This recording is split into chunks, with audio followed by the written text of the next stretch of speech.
We are back with the PPT. Sir will be presenting on how to take common echocardiographic measurements.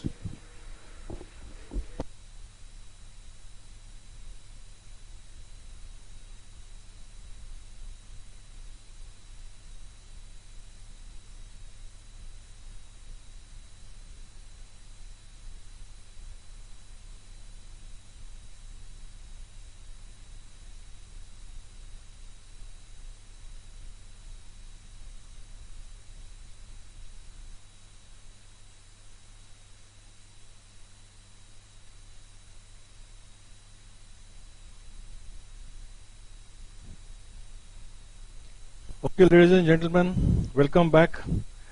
Now, in this session, we will be considering how to take echocardiographic measurements, which are very common, not very complicated, but simple ones. So, cardiac cycle for echocardiographic measurements, you should have some idea about cardiac cycle. So, what is the end diastole? So, the diastole has just finished. So immediately after mitral leaflet has closed, but aortic has not opened. That is at the tip of R wave of ECG, which will be running on your screen.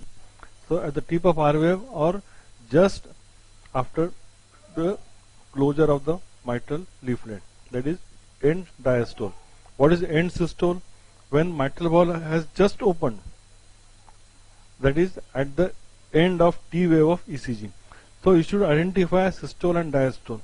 Then only you will be able to take the various measurements during various cardiac cycles. So most of the measurements are taken in PLAX or in apical 4-chamber views. So parasternal long axis view, you can take proximal RVOT measurement, you can take distal RVOT measurement, then you can measure the thickness of interventricular septum and left ventricular posterior wall. Because IVS and posterior wall thickness are best measured in PLX view, because these two structures are perpendicular to the beam of sonograph of the ultrasound. In apical 4-chamber view, at times you may find it difficult to measure interventricular septum and the lateral wall, because they are parallel to the sonographic or ultrasound beam. So LV dimensions, systolic and diastolic, can be measured in parasternal long axis view. Then LVOT, it is left ventricular outflow tract, and aortic annulus, which is usually measured in mid systole, and anteroposterior left atrial measurements are also taken in systole. So these are the measurements which should be done in parasternal long axis view. Now this is a frame in parasternal long axis view, and this is a diastolic frame, because the mitral valve is just closed, the LV cavity size is bigger, and every frame, wherever it is necessary, I have given this normal values. So normal diastolic dimension are 40 to 50 millimeters. Anything beyond this should be considered as abnormal. So here you can measure the LV dimension just at the tip of, or just beyond the tip of mitral leaflet. So this is the plane to be used to measure. Measurement should be perpendicular. If oblique like this, the cavity size may differ or it may change.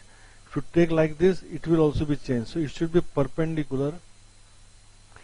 Preferably try to take measurements in same location. Just make an habit of taking at that same location, so that in future whatever measurements you have taken should be comparable. The person is deteriorating or improving, that can be done only if you are taken properly, position at proper location. So here you can measure the thickness of the interventricular septum.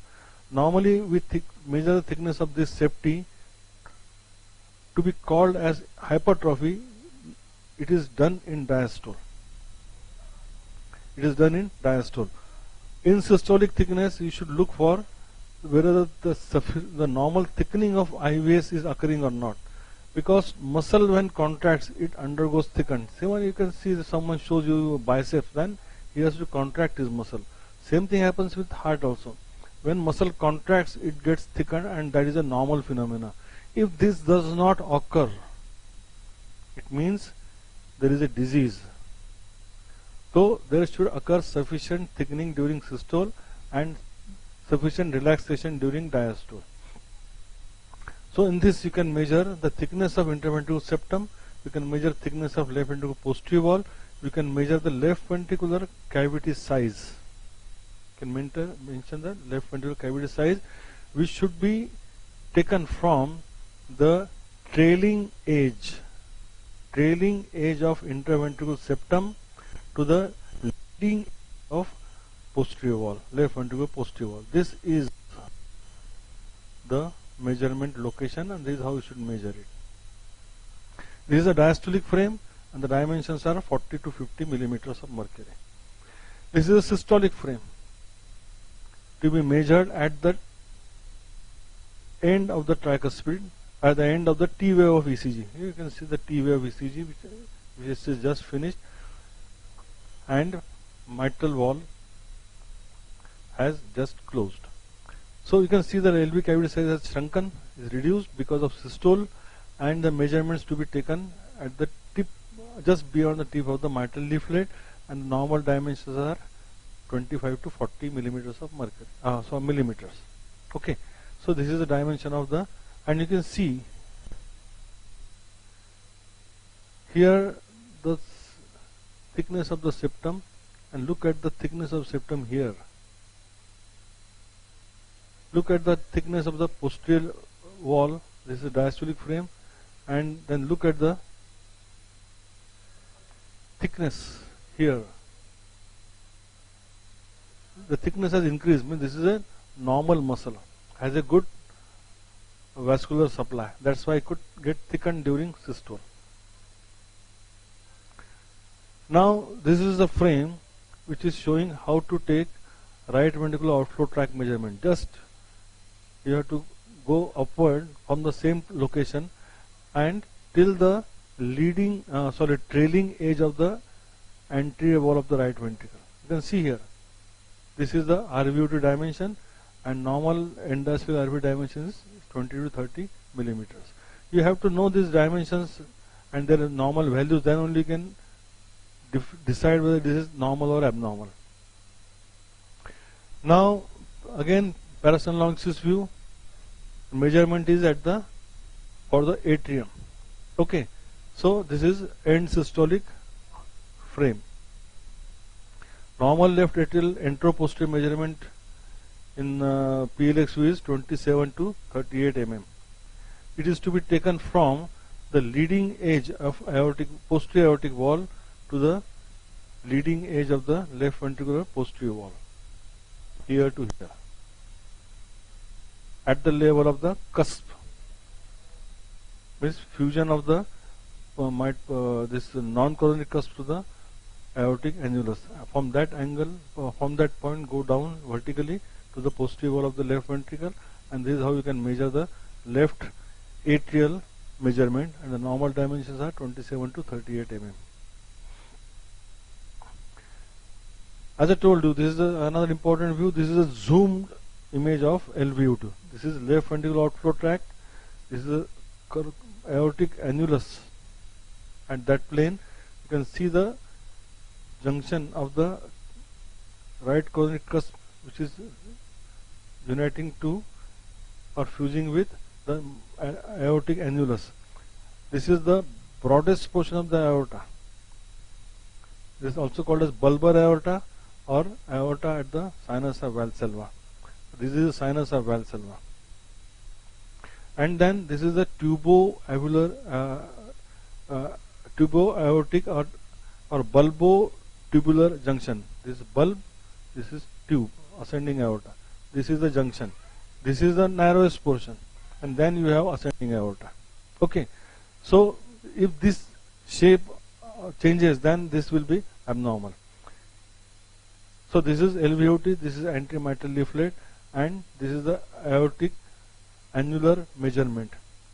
The normal measurements are 20 to 31 mm to be taken in mid systole. This is LVOT, just a centimeter below the mitral aortic annulus. You have to measure left ventricular outflow tract. This is mid systolic measure area, and this should be measured at this location. Now this is sinus of valsalva. As I told you, this is the broadest, and measurements are, it may range from 29 to 45 mm at the tip of the aortic leaflet during diastole. This is sinotubular junction or bulbotubular junction, where the sinus valsalva fuse with the ascending aorta, and this is the dimension 22 to 36 millimeter. If you find the ascending aorta is more broader than sinus valsalva, this is a thing which may show dilated aorta, or patient may have fusiform aortic aneurysms. Now this is in short axis, where you can see the rounded aorta with this leaflet closed, the tricuspid wall. So this usually is taken, views taken for measurement of the right ventricular outflow tract. So RVOT this is a proximal measurement, and this is a distal measurement. So proximal measurement should be taken. This is a right coronary cusp. At the top of the right coronary cusp, you go upward. This is proximal, and just at the base of the pulmonary valve, you can take distal. So these are two measurements for RVOT. So RVOT proximal measures 31 to 45 millimeters, which is broader than the distal, which is 17 to 27 millimeters. Here you can see subvalvular stenosis, what you find in tetralogy of Fellows, or you can find the valvular pulmonary valvular stenosis. You can find post-stenotic dilatation. All this thing can be measured. Here you can measure also main pulmonary artery, just distal to the pulmonary valve. So this is how you can study these dimensions in this view. Now apical 4-chamber and 2-chamber measurement. This view is taken for Sampson's modified view, where you can measure the volumes of the ventricle. So this is a diastolic for 4-chamber, this is diastolic frame for 2-chamber, and this is systolic frame for 4-chamber, this is systolic frame for 2-chamber. So here you can measure the left ventricular volumes, and from there you can derive left ventricular ejection fraction. Now this is more accepted way of calculating ejection fraction, because this can take part, or this can consider the various regional wall movements, which is not possible in M-mode. So regional wall motion abnormalities are being taken care in this Sampson's method. So you can have the two ways. One is Sampson's dual chamber, where you can take in 4C and 2C measurements simultaneously. There will be 4 measurements, or it can be single, where you can take only in 4-chamber view. Then atrial volumes can be calculated in 4-chamber view. So this is the volume. The normal volume is 16 to 24. Ventricular volume is. So this is a better way of calculating the left atrial volume than M-mode.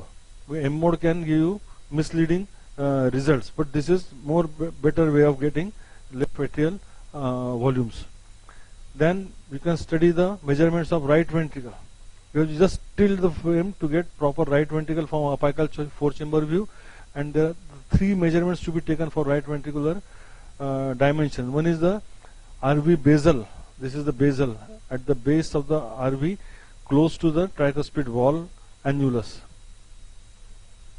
So this is the maximum dilatation of the right ventricle, and the measurements are 25 to 41 mm. Then mid right ventricle, which measures around 19 to 35 mm, and then a vertical dimension which is around 59 to 43 mm. So these three dimensions are important for right ventricular measurements, and from here we can derive the right ventricular ejection fraction, which is should be around more than 45%. So these are the how you can measure various chambers in apical 4-chamber view. Then RV focus right ventricle. This is for right ventricular volume. So the area is about 10 to 24 square centimeter. Most of, because you have to trace them properly, the rest of the job is done by the machine, and you will get the reports. EVC, inferior vena cava, and normally should be less than 21 millimeters, and there should be collapse of more than 50%. That is how it should be. If it is less than this, then this may be suggestive of hypovolemia. More than 21, then this may represent increased RA pressure. M-mode measurement. As I told you, you have to take PLAX view, parasternal long axis view, and put this cursor. This is a cursor for M-mode.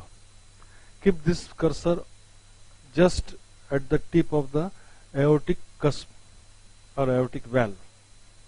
When you put this cursor at the tip of the aortic valve, this is what you will get as M-mode. So this is snake-like movement of aorta, anterior aortic wall, posterior aortic wall. The measurement for left atrium to be taken at the tip, maximum dimension, and that will be just end systolic. Okay, so this is from here to here. That is the anterior wall of the posterior wall of the aorta down to the posterior wall of the left atrium. This will tell you about the right left atrial dimension, and for aortic root dimension, then you have to take more of a diastolic frame from here to here. This is where you should take the for aortic cusp. You can then also measure the cusp excursion. How much is the cusp excursion? In aortic stenosis, you find this excursion may be less. You can see the aortic wall thickness. You can find mid aortic closure. This will be seen in patient with hypertrophic cardiomyopathy. So many things can be studied in this. Then very popular way of taking left ventricular ejection fraction, that is Tichol's way, which is derived from the M-mode. The cursor is to be kept just distal to the tips of the pulmonary valve, and this is what you will find. This is the right atrium, right ventricle, this is interventricular septum, this is LV cavity, and this is posterior wall. You can see this teeth-like projection. This teeth-like projection. These are the systolic contractions. You can see that these two things, that is interventricular septum and left ventricular posterior wall, should try to approximate each other during systole. They should recede from each other during diastole. So this is diastolic cavity, this is systolic cavity. Okay. So then normally you should start taking measurement in diastole. So this is IVS. You have to take measurement from the leading edge of IVS to the trailing edge of IVS. This will give you diastolic measurement of interventricular septum. Then go down, next measurement will be from trailing edge of IVS to leading edge of posterior wall. This will be diastolic volume of the left ventricle. Then from the leading edge of the posterior wall to the trailing edge of posterior wall, excluding pericardium. Pericardium need not be excluded in this. This will give you the thickness of these two walls during diastole and the LV dimension of during diastole. Next, you have to measure systole. So systolic, you can measure the systolic thickness of these two walls, which is not needed for ejection fraction. But if we measure it, they will know whether there is systolic thickening properly occurring or not. and then you have to measure the systolic volume of the left ventricle, which should be from the trailing edge of the posterior in IVS to trailing edge of the posterior wall. So now this will give you systolic volume. So diastolic volume minus systolic volume divided by diastolic volume into 100 is ejection fraction. So this formula or this calculation is by the machine, and after having measured IVS thickness during diastole, then LV is the left ventricular end diastolic dimension, that is centimeter, we could derive ejection fraction, that is 73% in this particular patient. Ejection fraction is 73%. So that is how, but this method does not take into account various dyskinetic segments or aneurysms and all those things. In this, it is presumed that the left ventricle is a globular structure, and with this presumption you just take these volumes and you just get the volume by dimension by getting the cube of the dimension, and you will get this, and this is called as Tichols method of calculating ejection fraction. It's very easy to calculate, less time consuming, but for that you should be certain that there are no abnormal wall movements, abnormality here. Now this is TAPSE, that is tricuspid annulus plane systolic excursion.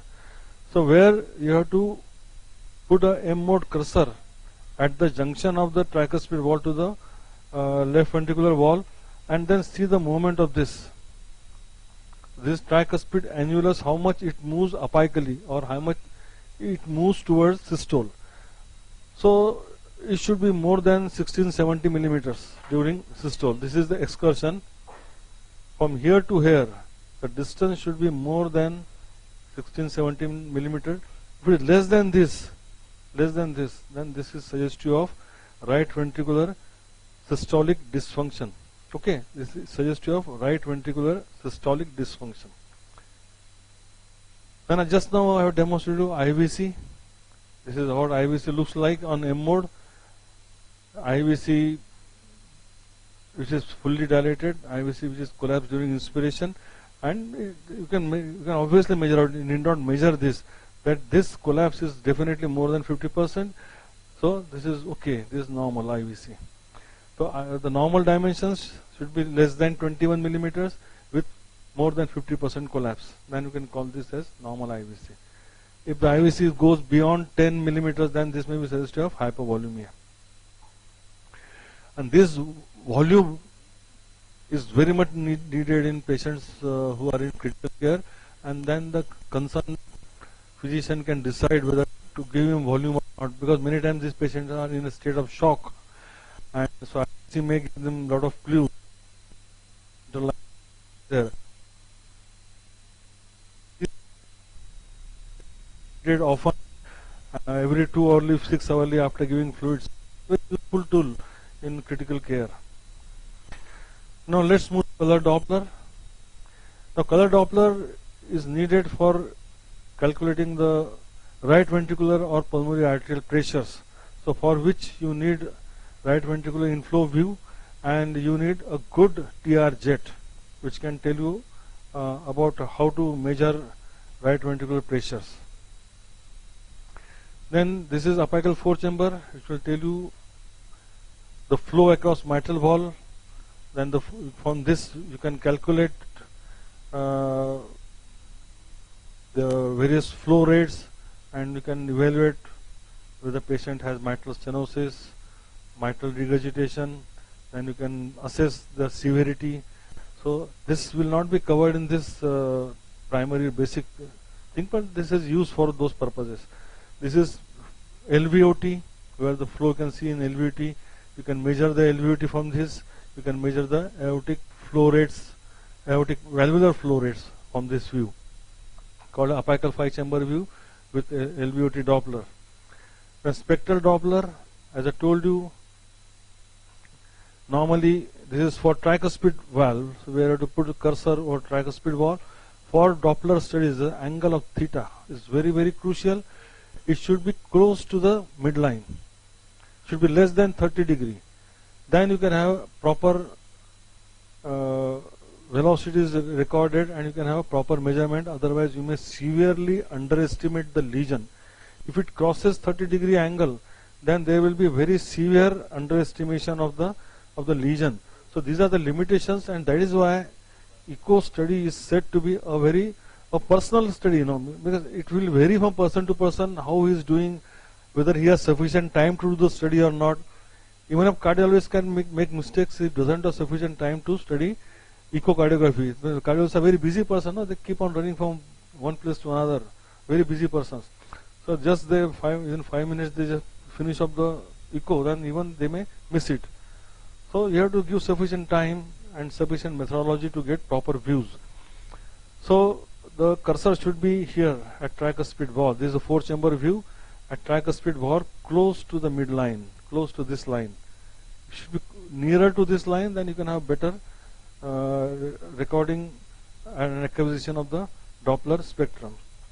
So these are the PW. You can see the very thin envelope size, very empty envelope, and E wave, A waves according to diastole and phases of diastole, and you can measure the E wave velocities, E wave deceleration time, then A wave velocities. All this can be measured in this view. This is for tricuspid valve. This tricuspid valve again is been focused in this view, and this is basically for tricuspid regurgitation. A very important thing to evaluate the right ventricular pressures, pulmonary arterial pressures, means all these things can be measured by measuring the tricuspid TR velocity, the tricuspid regurgitation velocity in CW mode. Okay, so this I will tell you subsequently. This is apical 4-chamber for mitral valve. Again E waves, A waves, then E wave velocities. E wave velocities are increased when there is an increase in left atrial pressure. Because for that you should have some hemodynamic knowledge. How does these changes occur in the heart? So during early diastole, as I told you, the E waves are produced because of rapid ventricular filling. A waves are produced because of atrial contractions. So E wave velocity may be enhanced. E wave velocity may be enhanced in patients with mitral stenosis because the left atrial pressures are very high, and so with a force it will force the blood into the left ventricle. So E wave velocity will be enhancedly increased, while this velocity will be markedly reduced if patient has left ventricular failure, a patient has aortic regurgitation. So where end diastolic pressures of the left ventricles are raised. So in that situation E wave velocities may be altered. Same thing may happen with A wave velocities. So A wave velocities are more concerned with for diastolic dysfunctions. This I will tell you subsequently. Then E wave deceleration time, how long it takes from E wave from here to here. This is called as E wave deceleration time. How much time it takes to decelerate. If the left atrial ventricular pressure is high, the duration time will be markedly reduced. If the left ventricle is very compliant, then it will take longer time. So then EA ratio, that is EA ratio, should be less than 1 in normal condition, and it will be altered in patient with diastolic dysfunction. Now deceleration E wave deceleration time should be around 188 milliseconds plus minus 50. So if it is less, then it is abnormal. Okay. Now apical 4-chamber view for continuous Doppler, which can give you mean and peak velocities of mitral valve, and that will help you to study the mitral flow. Then apical 4-chamber view, this is good for MR. You can put for mitral regurgitations, measurements can be taken in this view. Take a continuous wave Doppler, and then you can measure the peak velocities, mean velocities, and then PSAX. So many measurements are there which can tell you about the severity of mitral regurgitation. Then this apical 5-chamber view, which is for both Dopplers are needed. For LVOT you need PW Doppler, for aortic valve you need CW Doppler. So with this you can measure the flow going to the aorta and cardiac output. So these are more advanced measurements which I think we can skip. This is again 5-chamber view for aortic regurgitation. This is the AR jet and this is a more forward jet. So that we can study and measure and evaluate the aortic regurgitation, the severity. So conclusion, these are the various techniques to acquire various echocardiographic 2D, M-Mode and Doppler images. These are acquired, you can have measurements becomes easier, and for these measurements little physiology is also needed, cardiac physiology, because ultimately it's a flow related things during systole, during diastole, because it's a dynamic organ. So little physiology understanding is also very important. Now let's move to the demo part.